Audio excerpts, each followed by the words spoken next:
अच्छा, अपने घर पे कौन कौन मैया रोज टीवी में 2 घंटा कथा सुनती है? रोज? झूठ मत करना, आज वैसे ही दरबार है। लो सभी ने नीचे कर लिए। कौन कौन सुनती है 2 घंटा?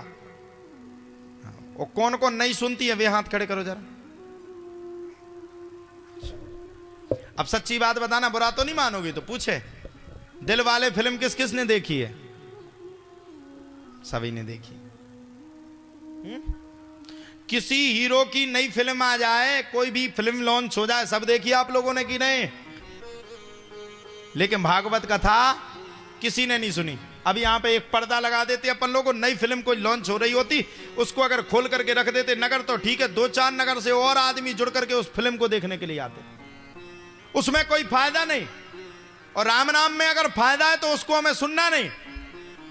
इसीलिए आपके पुत्र विनाश की ओर जा रहे हैं, आपके पुत्र चोर बन रहे हैं, आपके पुत्र किसी को बर्बाद कर रहे हैं, आपके पुत्र माँ बाप की बात को नहीं सुन रहे हैं, आपके पुत्र राम की तरह मर्यादित नहीं है, क्योंकि आपने अपने पुत्रों को मर्यादा वाली कथा नहीं सुनाई, आपने अपने पुत्रों को फिल्में दिखाई, आपने अपने पुत्रों को हीरो हीरोइन की लव स्टोरी दिखाई, आपने अपने पुत्र पुत्री को प्रेम विवाह दिखाया।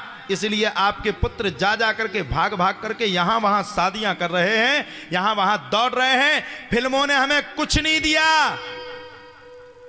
फिल्मों ने हमें बर्बादी दी है। और अगर संत ने कुछ हमें दिया है तो संत ने हमारे घर परिवार को जोड़ने के लिए, आगे बढ़ने के लिए हमेशा आबादी दी।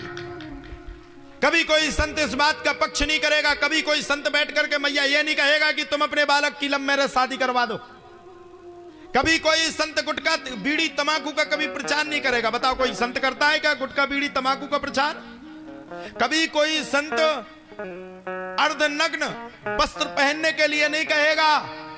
कभी कोई संत आपकी समाज को दूषित नहीं करेगा। जो दूषित नहीं करता है उसको हम सुनते नहीं हैं, जो दूषित करता है उनको हम 24 घंटा देखते हैं। यही भारत की विडंबना है। मैं आपसे कहता हूं, आज ये जितने केस होते हैं यूपी में, एमपी में, दिल्ली में, एनसीआर में, कहीं भी इतने बड़े बड़े केस हो जाते हैं, हमारी बेटियां इन लोगों के चक्कर में, लब जिहाद के चक्कर में मारी जाती हैं। आप लोगों ने देखा होगा, दिल्ली में एक साक्षी हत्याकांड हुआ था। उस बच्ची के ऊपर किसी ने वो किसी, अब हम नहीं कहेंगे कौन सी संप्रदाय का था, लेकिन हिंदू नहीं था वो, उसने पटक दिया था उसके ऊपर खंडर, और उस बच्ची को जान से मार दिया था। वो वीडियो देखी थी कि नहीं आप लोगों ने साक्षी हत्याकांड की? कितनी निर्मम तरीके से मारा गया था। आज हम संत लोग जो आप सबसे कहते हैं, प्रतिदिन चिल्लाते हैं, हिंदू राष्ट्र की हमें रक्षा करनी है, हमें हिंदू राष्ट्र बनाना है, हमें पूज्य बागेश्वर धाम के कंधों से कंधा मिलाकर के चलना है। क्यों कहते हैं? इसलिए कहते हैं क्योंकि ये लोग हम सबका इस्तेमाल करके, बार बार हम हिंदुओं का इस्तेमाल करके हमारी बहन बेटियों को सुरक्षित नहीं रहने देते। हमारी बहन बेटियों को अपने जाल में फंसा करके अंत में कभी 35 टुकड़े करते, कभी 40 टुकड़े करते, और टुकड़े कर करके फ्रिज में भर देते हैं। भारत की यही विडंबना है। इसलिए मैं कहना चाहता हूं, आप अपनी बेटी को सनातन धर्म में, किसी भी संप्रदाय में, किसी भी जाति में पहुंचा देना, चाहे उस बेटी को कुंवारा रख देना, लेकिन कभी अपने धर्म के अलावा किसी दूसरे धर्म में अपनी बेटी को नहीं जाने देना। ये रक्षा नहीं करेंगे आपकी बिटिया की, या आपकी बिटिया को सही नहीं रखेंगे। एक व्यक्ति ने हमसे पूछा, बोले कई संत लोग कह रहे हैं कि महाकुंभ में हिंदू के अलावा कोई दूसरा, अभी अपने यहाँ कुंभ है इलाहाबाद में, सबको पता है ना, कुंभ है, 12 वर्ष के बाद कुंभ आता है, बड़ा अद्वितीय कुंभ है। हम सुन रहे थे न्यूज, हमारे संतों ने, हमारे मुनिचार्यों ने बहुत अच्छी बात कही, मैं उनके समर्थन में खड़ा हूं। और अगर आपको समझ में आए तो आप लोग भी ताली बजा करके बताइएगा।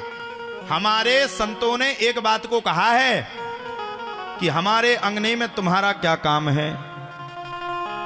संतों ने कहा है कि जो महाकुंभ होगा उसमें हिंदू ही दुकानें लगाएंगे, हिंदू ही हर चीज को लगाएंगे, हिंदू ही वहां पर अपनी दुकानों को खड़ा करेंगे, हिंदू ही अपने ठेले लगाएंगे, हिंदू ही अपने चंदन इत्यादि की दुकान लगाएंगे। तो किसी ने कोई दूसरी संप्रदाय का व्यक्ति था, उसने विरोध कर दिया, बोले हिंदू क्यों लगाएंगे, हम लोग क्यों नहीं लगाएंगे, भारत तो हमारा भी है।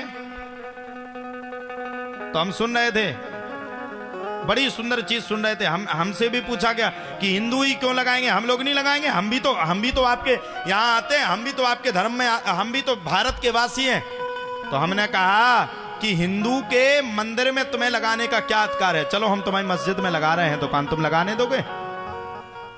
चलो तुम कुंभ में हमें बिल्कुल ना लगवाओ, मक्का मदीना में तुम्हारा जगह है, वहां पर वहां तुम्हारी जगह है मक्का मदीना में, क्या तुम हम हिंदुओं को वहां दुकान लगाने दोगे? बताओ, लगाने देंगे क्या अपन लोगों को? ये लोग दुकान लगाने देंगे क्या? हमने कहा हमारे अंगने में तुम्हारा क्या काम? जब तुम हमारी दुकानों को पास नहीं कर सकते तो हमारे आध्यात्म, हमारे कुंभ, हमारी आस्था, हमारी गंगा मैया में जाने का तुम्हें कोई हक नहीं है। हमारे कुंभ में जाने का तुम्हें कोई हक नहीं। ये हमारा काम है। या तो तुम हमारे धर्म को मानो, आ जाओ, स्वीकार कर लो, बैठ जाओ, शरणागति पालो, हम तुम्हारे साथ हैं। तुम कह दो कि हम सत्य सनातन धर्म के हैं और हम रहेंगे, आ जाओ हमारी शरणागति ले लो, तुम दुकान नहीं चाहे जो लगा लो। लेकिन अगर तुम हमारे धर्म में आना चाहते हो तो धर्म के हिसाब से तुम्हें नतमस्तक होकर के हिंदू धर्म को अपनाना पड़ेगा, तब वहां जा सकते हो। बहुत हुई अब खींचातानी, अब हिंदुओं की बारी है। हम लोग अपने धर्म को, अपने कर्म को, अपनी मैया को, अपनी छुआछूत को, इन सब चीजों को दूर करके अपने धर्म कर्म को अपनाएंगे, इसमें कोई संशय नहीं, कोई अभाव नहीं।